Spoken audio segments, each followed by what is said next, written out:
नाज़रीन तव्हांखे ॿुधाईंदा हलूं त सिंधड़ी में भिटाई अस्पताल ऐं मेडिकल कॉलेज मीरपुर ख़ासि तरफ़ां समारो शाख जे स्कूल में हेपाटाइटिस चेकअप जी फ्री मेडिकल कैंप लगाई वई।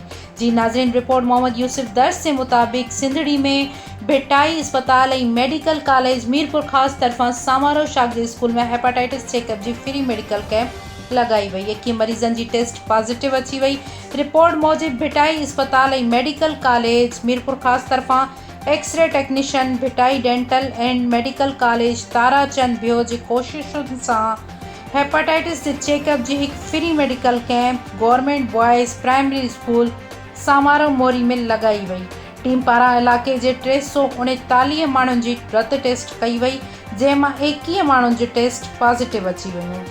इन मौक़े ते मेडिकल टीम पारां टेस्ट में पॉजिटिव आयल मरीज़नि जा फार्म भरिया विया। टीम जो चवणु हो त इन्हनि मरीज़नि जी फ्री PCR टेस्ट कराईंदासीं ऐं तमामु जल्द इलाइक़े जे ॿियनि ॻोठनि में पिणु अहिड़ियूं कैंपूं लॻायूं वेंदियूं।